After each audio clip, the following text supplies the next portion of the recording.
اتقوا الله حق تقاته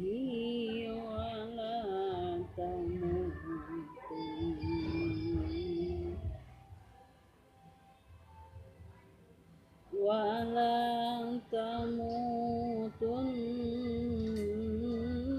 إلا وأنتم مسلمون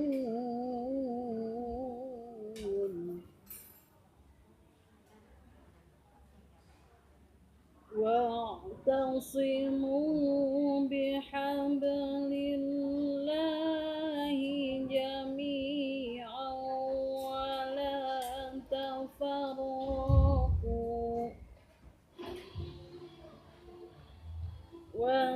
واذكروا نعمة الله عليكم إذ كنتم أعداء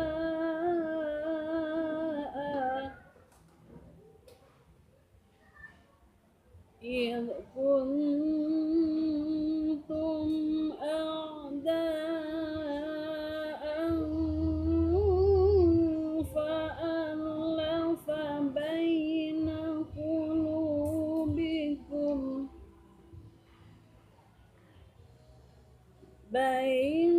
قلوبكم فأصبحتم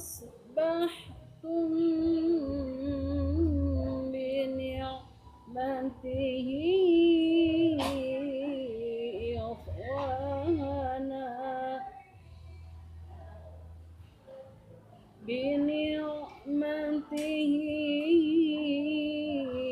إخوانا وكنتم على شفا حفرة من النار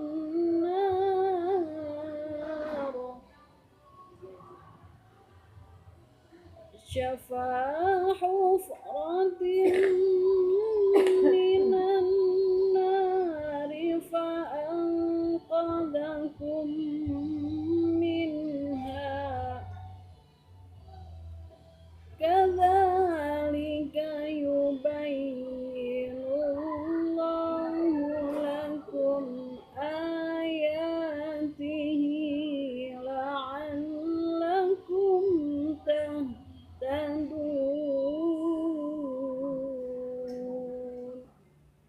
صدق Allahul Azim.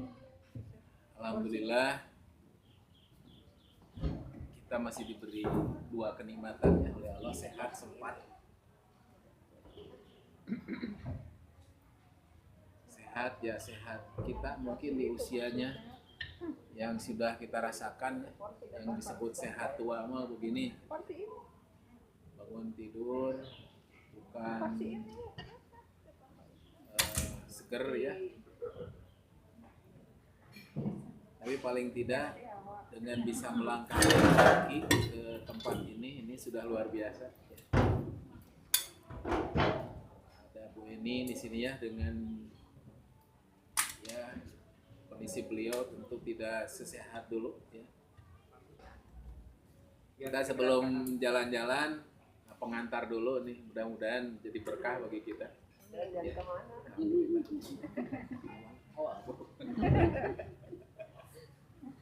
Ya, yang Bu Eni ya, tapi dengan melihat kondisi seperti ini, alhamdulillah ya, luar biasa lah ya. Bu Momi juga bukan sedang sehat, beliau juga ya. Bu Ati sama Bu Ati ya. Bu itu juga lagi sakit Pak. Iya sama ya, tapi ternyata masih bisa melangkahkan ke sini. Nah, saya yakin yang lain juga insya Allah sedang sehat. Ya. Ya tapi itu karunia ya dari Allah. Karena kalau kita lihat teman-teman kita ya yang sudah mendahului kita juga tidak sedikit ya artinya kita masih diberi karunia besar oleh Allah dengan segala keterbatasan kita, ya. Ya karena usia sudah lewat kepala 3 mah wayah namun. Ya kata para ahli kesehatan kan manusia itu pitnya itu sampai 35, ya. Nah 35 itu sudah mulai turun, cuman ada yang drastis turunnya, ada yang datar gitu. Ya jadi kita harus diukur dulu nih sebetulnya, ya di usia kita berapa, nah daleman kita berapa usianya, ya. Karena ada yang usianya 35 dalemannya 28, ya. Tapi ada yang 35 dalemannya 50, ya. Kita mudah-mudahan walaupun sudah kepala 6, ada yang kepala 7 udah ya, nah kepala 7 mudah-mudahan dalemannya masih 35. Habis semangatnya masih tinggi. Sebab kalau kita mikirin, kalau saya sering kasih nasihat kepada yang sakit ya, kalau kita sakit jangan terlalu cerdas, ya. Kita sakit kan bisa googling ya, kalau penyakit ini dampaknya apa gitu, ya. Jadi itu terlalu cerdas, mendingan dilepas aja. Malah jadi nambah itu penyakit ini, wah dampaknya ini, jadi stres. Ya. Padahal mending lepas saja. Kita mah hanya tugasnya satu, ikhtiar. Ya, ikhtiar itu akan sehat nggak tahu. Pokoknya mau ikhtiar ya. Ketika kita ikhtiar dapat poin dari Allah. Betul ya. Rasa sakit kita itu dapat poin dari Allah menjadi penghapus kesalahan. Ya, rasa lelah kita jadi penghapus kesalahan. Dan donasi kita yang kita pakai untuk berobat itu jadi bernilai sedekah. Nggak ada yang susah ya. Udah lepas aja. Ya. Jadi kalau bicara umur mah jangankan kita ya, yang tadi uzur ya. Kemarin kan Pak Wali Kota itu sehat ya. Ada cerita tetangga Bu itu. Ya. 2 hari sebelumnya itu bareng dengan saya di kebunnya Mang Odet itu. Yaitu di daerah Banjaran, Cimaung. Ya, kebetulan ada tetangga menjual tanah sama beliau. Nggak besar, cuma 280.000 tumbang. Beliau cerita banyak katanya ya, tanah saya ada di Tasik, ada di tadi apa Bapak Budi itu daerah teh, kebun teh itu yang Ciwalini ada, beliau tuh punya 3,5 hektar katanya ya. Terus cerita juga dia punya SPBU ada 9 titik, luar biasa ya. Nah dia cerita nih kepada tetangga saya itu, si Pak Asep namanya. Pak Asep, mau ditanamin apa ya kebun ini? Nah, si Pak Asep nggak tahu. Ternyata ditanamin beliau ya. 2 hari kemudian beliau meninggal. Ya, nggak ada yang tahu siapa. Terlepas dari apa dan bagaimana, oleh apa ya, bagi kita berharap akhir hidup kita adalah yang terbaik menurut Allah. Hanya tadi ketika kita sakit, yang dipikirkan jangan ingin sembuh, ya. Mending ikhtiar, usaha, karena ikhtiar itu dapat pahala, ya. Sabar juga ada pahala. Sembuh bonus, gitu. Kita salahnya sembuhnya jadi nomor 1.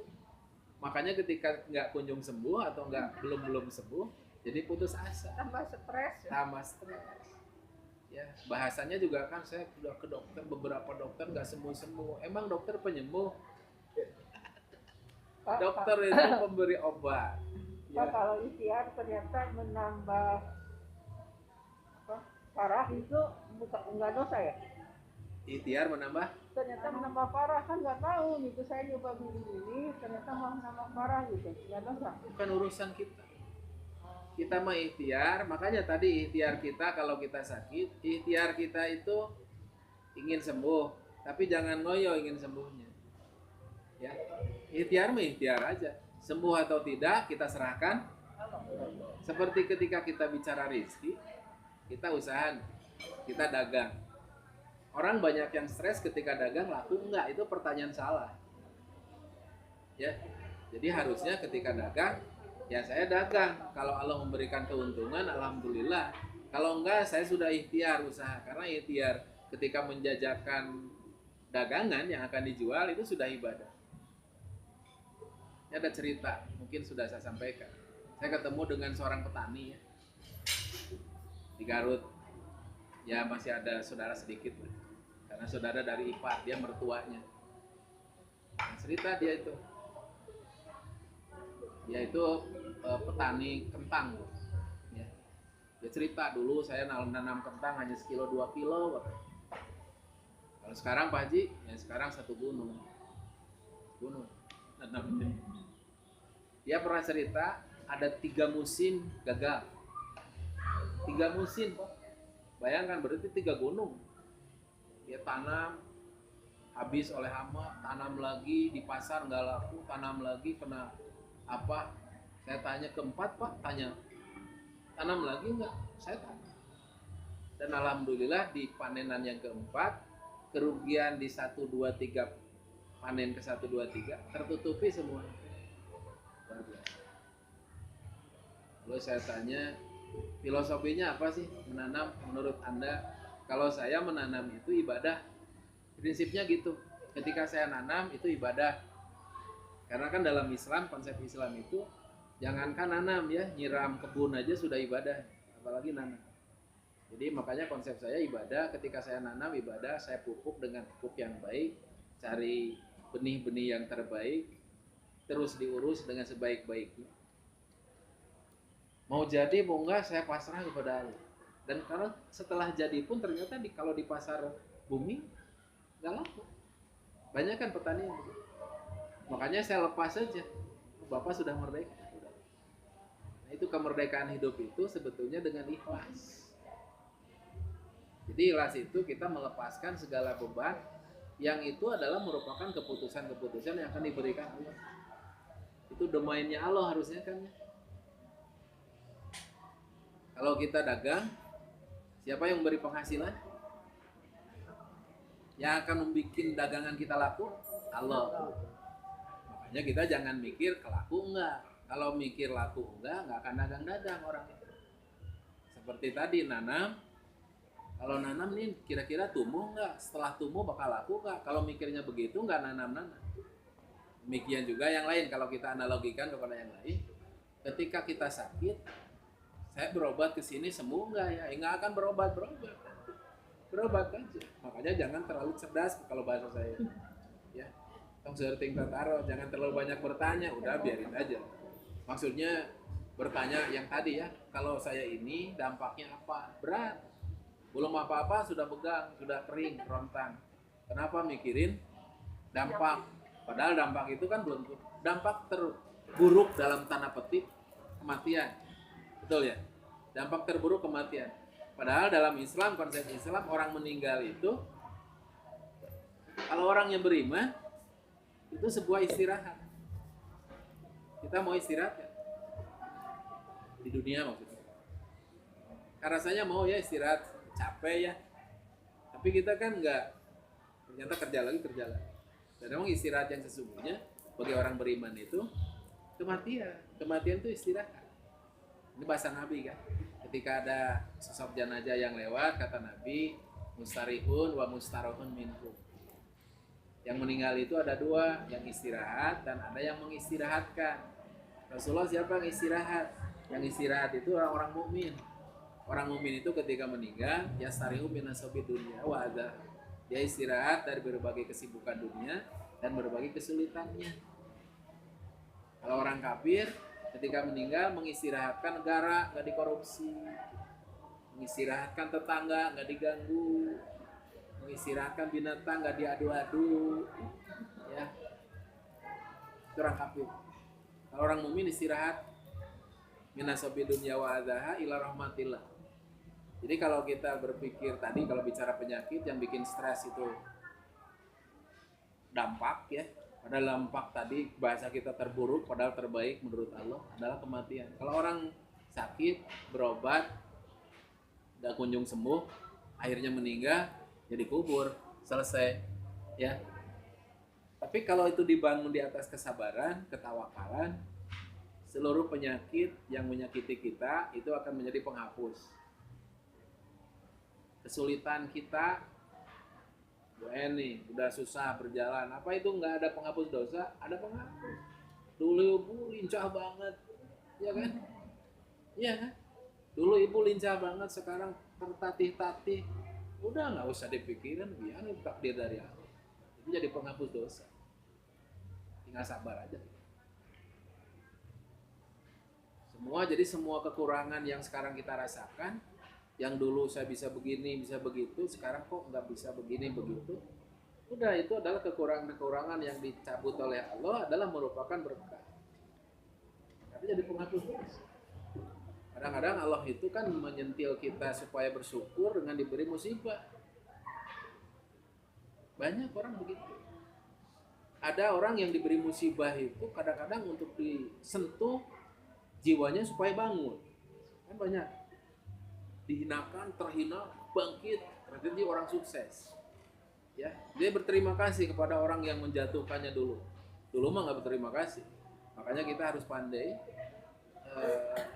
ya tadi ya, menempatkan sesuatu itu sehingga kita bisa bersyukur di saat orang lain tidak bersyukur. Kita harus mampu bersabar di saat orang lain tidak. Bahasa simpelnya kan begini. Ada orang yang mau masuk surga dengan selamat, kata Rasulullah, salah satunya adalah sholat malam saat orang lain tidur. Ya kan? Kalau dianalogikan dalam kehidupan secara umum seperti tadi, banyak orang yang tidak sabar, kita harus sabar. Nah, disitulah kita menjadi pilihan, manusia pilihan Allah. Gak mudah? Gak mudah jawabannya. Tapi harus kita kejar. Harus kita. Poin itu harus kita kejar. Supaya kita mendapat tempat yang paling mulia di sisi Allah. Karena apapun yang kita lakukan di dunia ini, terus kita mendapat kesuksesan dunia, pangkat yang tinggi, jabatan yang terus meningkat misalnya, terus kekayaan terus melimpah, penghormatan dari masyarakat begitu luar biasa.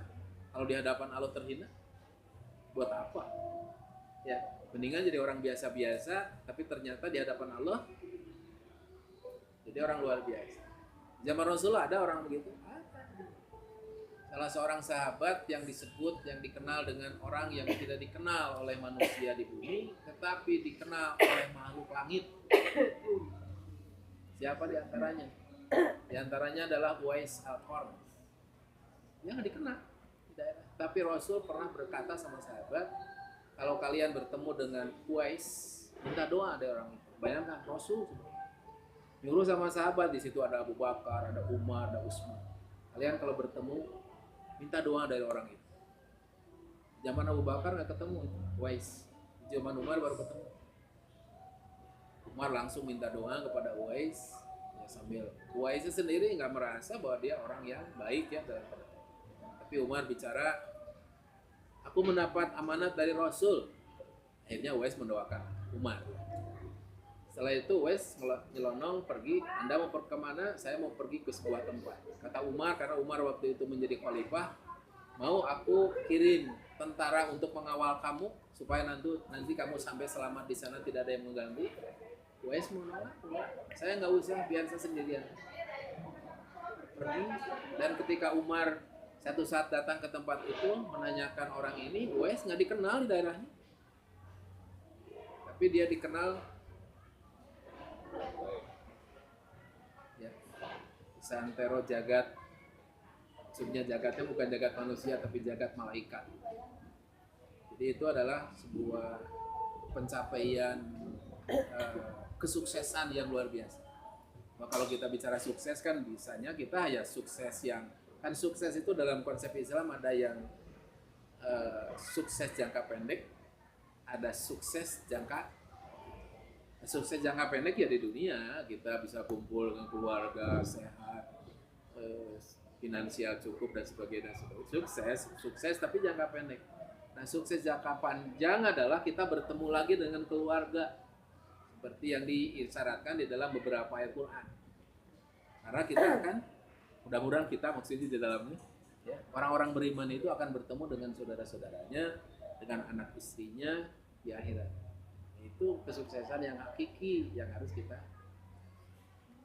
Dari mana mulainya? Dari tadi hal-hal yang mungkin sederhana oleh kita anggap, dianggap sederhana oleh kita, misalnya tadi lah, nilai kesabaran, ketawakalan, ya, terus obsesi hidup dan sebagainya.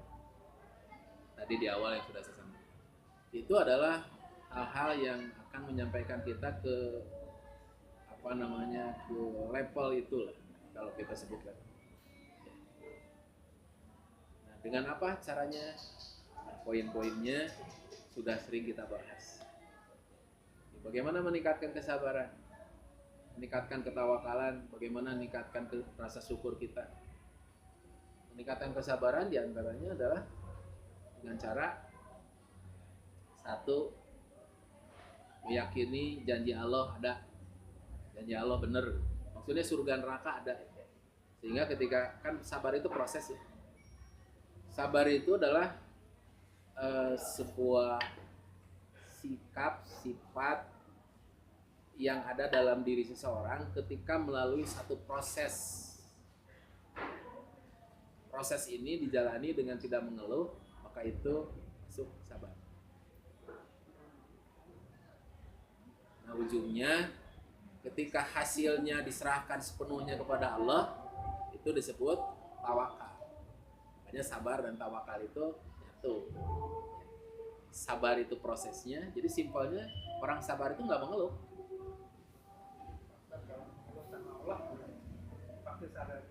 Kalau mengeluh sama Allah kan bukan mengeluh, kita mengadu. Namanya mengadu kita kepada Allah. Boleh. Orang sakit mengadu terus kepada Allah, ya Allah saya ingin sehat, boleh? Sangat boleh.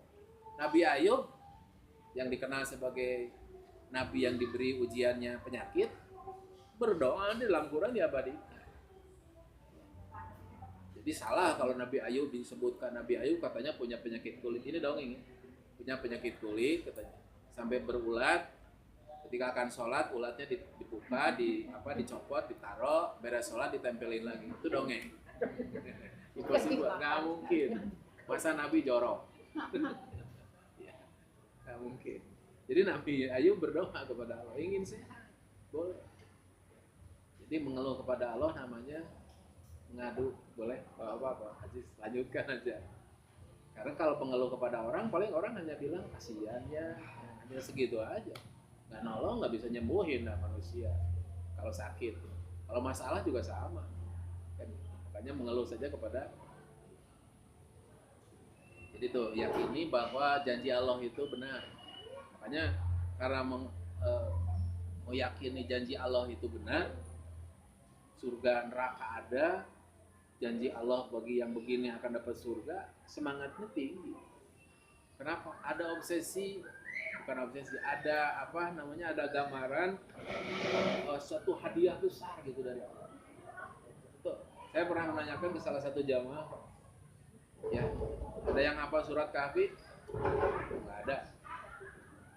Bisa apa nggak surat Kahfi? Gini, saya bilang, saya kasih tugas 1 bulan untuk menghafal surat Kahfi.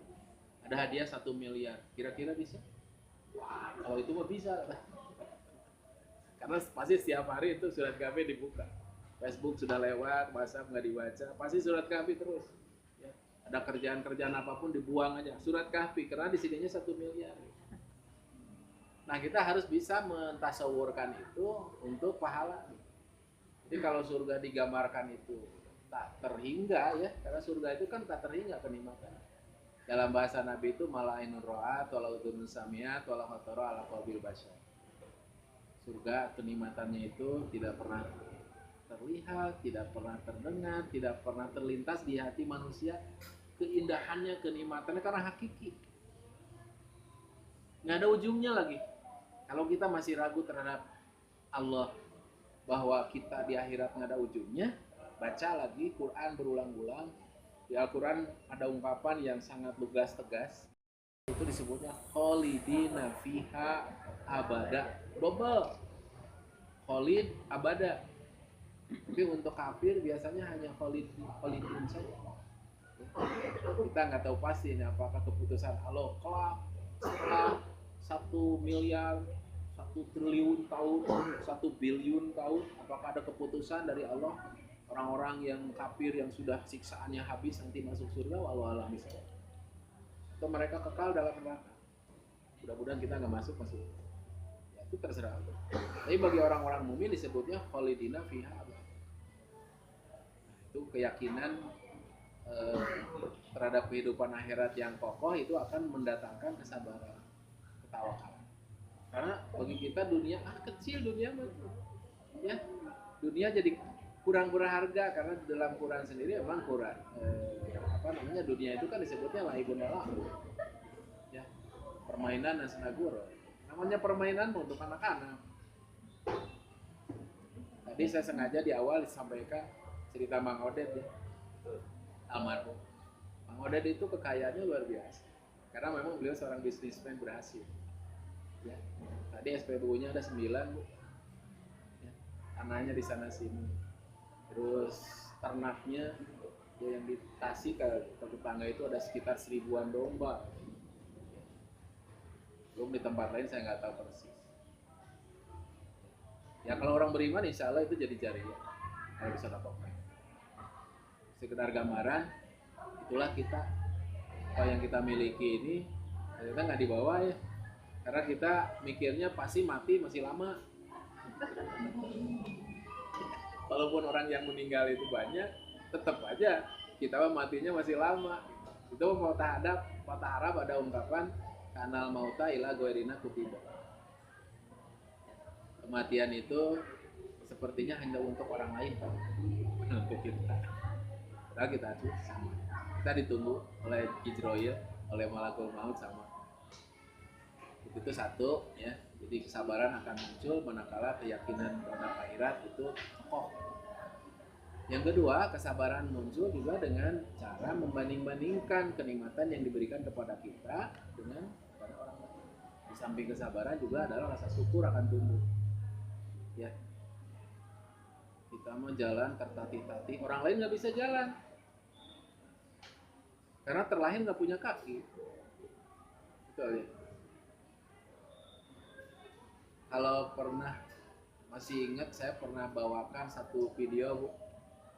Video itu adalah orang-orang yang apa namanya, istilah cacat itu difabel. Mereka yang nggak punya tangan, nggak punya kaki, tapi ternyata berenang bisa, angkat beban bisa. Sampai ada sekarang yang saya lihat itu ada pertandingan yang Olimpiade kemarin itu khusus yang difabel ya, yang coba main tenis, badminton. Saya sampai termenung, saya dari dulu senang badminton, kayaknya main dengan ini kalah saya. Jagoan Pak Alis, wah luar biasa. Tangannya segini, nyimpen koknya di sini, ya dilempar, sep, luar biasa. Terus mana yang main tenis meja, sampai ada yang tenis lapangan. Cuman kalau tenis lapangan memang pakai kursi roda. Luar biasa. Mereka dengan ceria. Tuh, mereka dengan ceria. Dengan segala keterbatasan. Kita masih utuh. Hanya oleh Allah sekarang ada yang diambil beberapa kenikmatan. Ya. Saya termasuk Bu. Kemarin makan kacang, saya cuma nyuruh cucu sekarang makan kacang. Saya dengerin aja. Sakit gigi. Karena makan. Saya kan kayak sakit gigi udah lama.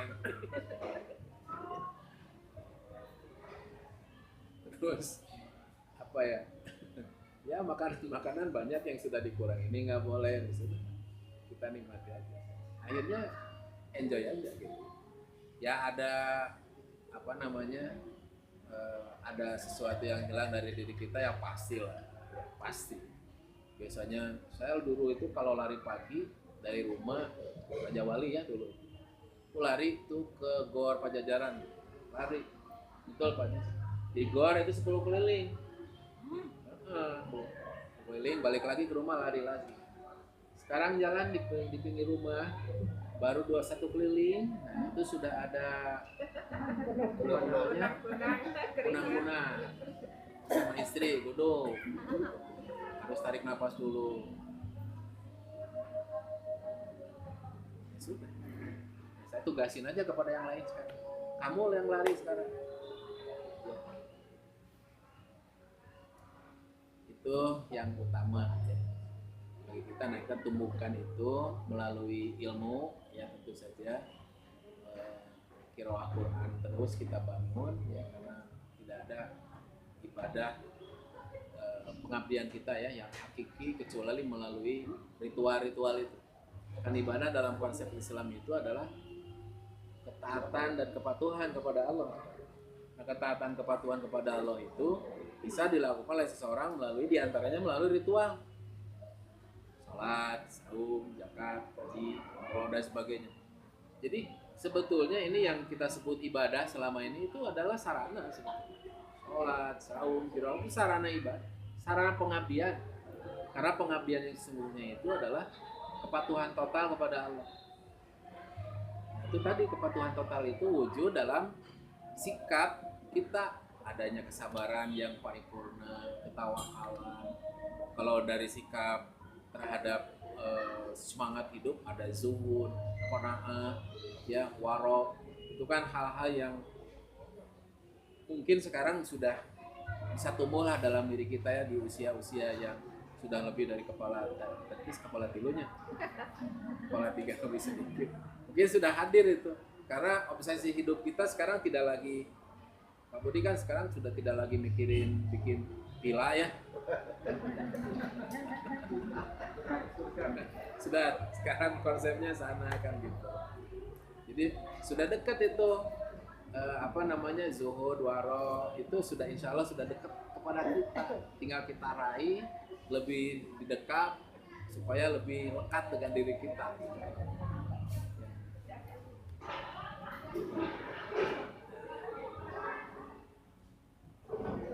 Kemudian yang kedua, yang tak kalah pentingnya adalah selain itu, jadi ritual tadi kita tetap pelihara, tingkatkan dengan tadi segala keterbatasan kita. Adalah hal-hal yang akan mengotori itu juga perlu. Mengotori apa? Mengotori akidah, ibadah, muamalah. Itu penting untuk kita perhatikan juga. Amal dilakukan, amal baiknya dalam tanda petik. Ini racunnya jangan dibawa. Nah, racunnya banyak. Nah itu bahasan racun sudah saya share yang tadi di grup. Nah, itu judulnya adalah Meraih Al-Firqatun Najiyah. Enggak? Ya. Bulan? Di grup. Sudah ada di grup, tinggal dibuka nanti di rumah masing-masing.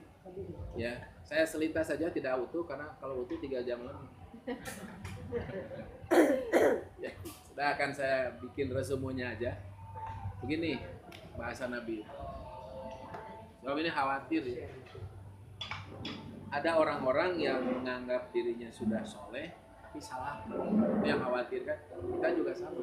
Karena noda amal itu akan banyak. Bisa noda amal bukan hanya berupa dalam hal ibadah yang disebut bid'ah, dalam akidah berupa syirik-syirik, tapi juga maksiat-maksiat dalam muamalah itu bisa jadi noda yang bisa menghancur leburkan amal kita. Itu khawatir. Makanya luruskan akidah kita, ya. Terus sahihkan ibadah kita dan muliakan akhlak kita. Ada 3 sebetulnya prinsip. Nah itu sudah saya share di grup. Tadi judulnya Al-Firqatun Najiyah, meraih Al-Firqatun Najiyah. Al-Firqatun Najiyah itu adalah kelompok yang selamat. Ya Nabi mengatakan Yahudi itu nanti terpecah menjadi 71 di neraka, 1 surga.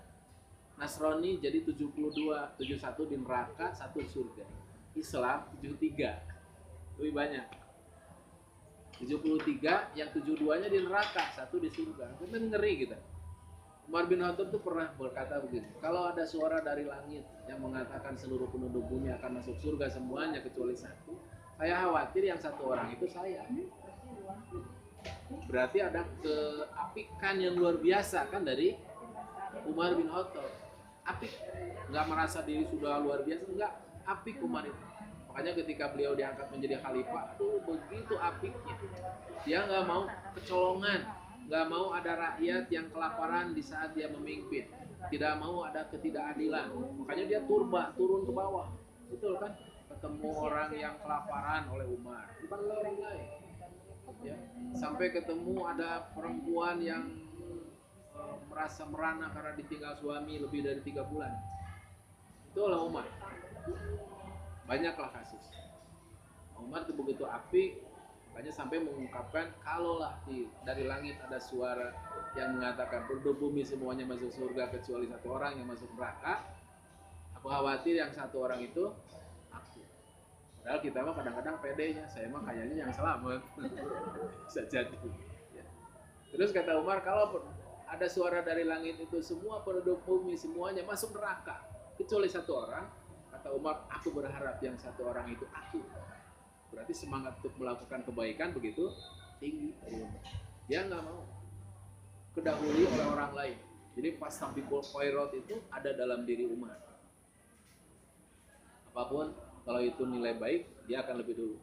Kita pun harus ke situ gitu. Nah,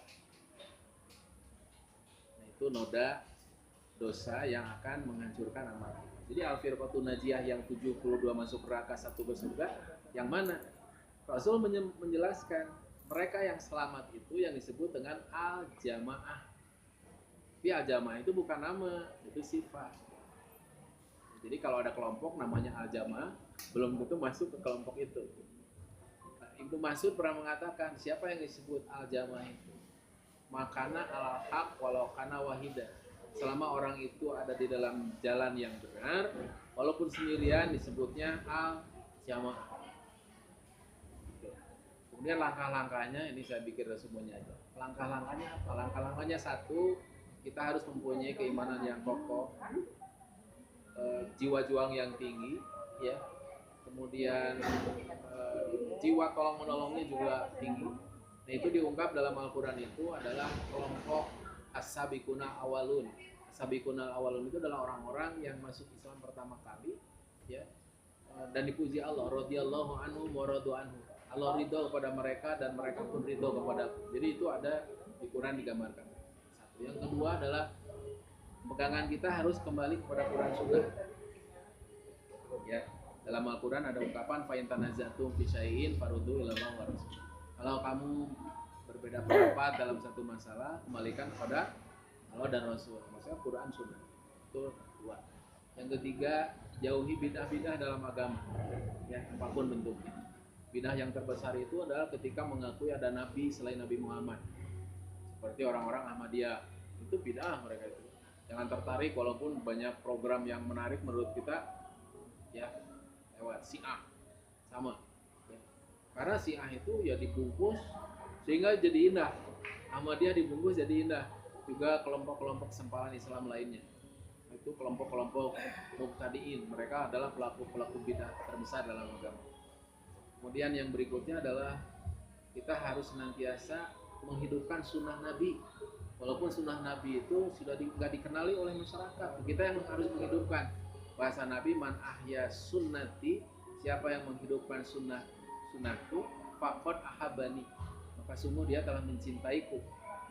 Waman ahabani, dan siapa yang mencintaiku, kata Nabi, kana ma'i fil jannah, dia akan bareng denganku di surga. Jadi Nabi sudah menjamin bahwa beliau akan di surga. Karena petunjuk dari Allah itu.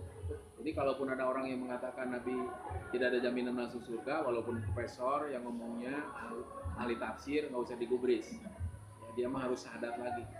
Dan ini bahasa Nabi yang mencintai Nabi karena ma'i fil jannah. Berarti Nabi pasti jadi penduduk surga.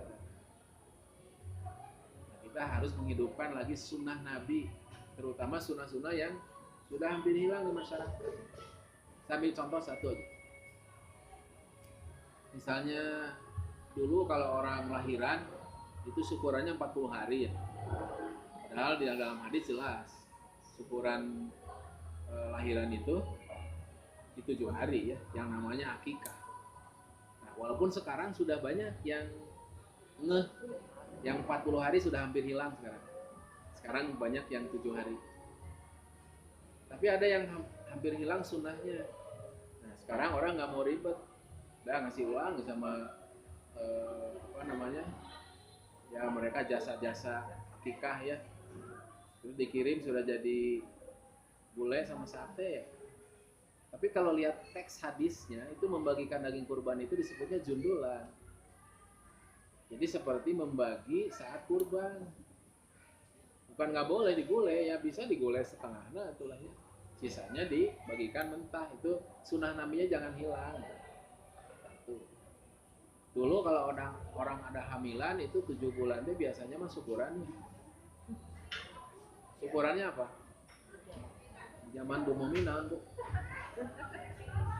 Bu nuju 7 sasihan, Bu. Bikin rujak. Diguyur. Masih bikin rujak, terus kelepasin belut ya. Iya. Beli dengan uangan dari kenteng ya. Sekarang itu sudah nggak ada. Alhamdulillah, berarti orang sudah pada terhadap sunnah. Tapi sekarang muncul 4 bulanan. Nah, dari mana 4 bulan? Jadi sebetulnya mendingan kalau mau syukuran hamil atau pas positif ya, kalau mau. Nah, ini sudah positif sampai syukuran dari awal nggak apa-apa. Kalau muncul nanti ritual, khawatir ini masuk ke dalam kategori tadi membuat-buat di dalam urusan. Itu cuil lah dari sekian jumlah syariah yang sudah banyak dilupakan. Nah, ketika kita menghidupkan lagi sunnah, Rasul menjanjikan karena ma'i fil jannah. Jadi yang menghidupkan sunnah yang dasarnya cinta Rasul itu bagian dari al-firqatun najiyah. Mereka adalah kelompok-kelompok yang kita berharap masuk di kelompok yang selamat itu dengan usaha dan tekad kita ya, apapun yang bisa kita lakukan, karena ternyata dalam Islam itu tidak ada amalan yang sia-sia. Terakhir, apa yang bisa kita sedekahkan untuk Islam? Orang tua datang kepada Rasulullah, saya ingin sedekah tenaga saya tapi sudah lemah, ilmu saya udah bodoh dari dulu juga, harta saya nggak punya, apa yang bisa saya sedekahkan? Kata Rasul, kamu nggak melakukan kemaksiatan itu sudah sedekah. Luar biasa ya. Jadi tidak ada kata putus asa bagi kita. Saya sekarang tidak bisa lagi gini begitu, udah kita diam nggak melakukan maksiat itu sudah. Itu sajalah mungkin kajian hari ini, mudah-mudahan jadi penyemangat kembali, terutama mereka yang lagi diberikan cobaan penyakit oleh Allah, semangat hidup ya, semangat usaha saja kita, insya Allah apapun yang kita lakukan, karena kebiasaan baik kita dulu nih yang kita pernah melakukan kebaikan terhalang karena kekurangan kita, pahalanya tetap diberikan. Orang yang biasa tahajud kesiangan, keuntungannya 2, tidur lelap itu sedekah dari Allah, pahala tetap diberikan. Biasa. Jadi orang yang membiasakan kebaikan gak ada yang hilang kalau kebaikan itu terus dilakukan. Mudah-mudahan kita ada di dalamnya, amin ya Allah, dan mudah-mudahan jatah usia kita ya, tidak nggak usah ikut. Kita masih muda. Masih panjang. Insya Allah masih panjang. Masih bisa 50 tahun ke depan ya. Kita nggak mungkin 50 tahun ke depan. 100 lebih. Ditakdirkan panjang juga repot ya Bu.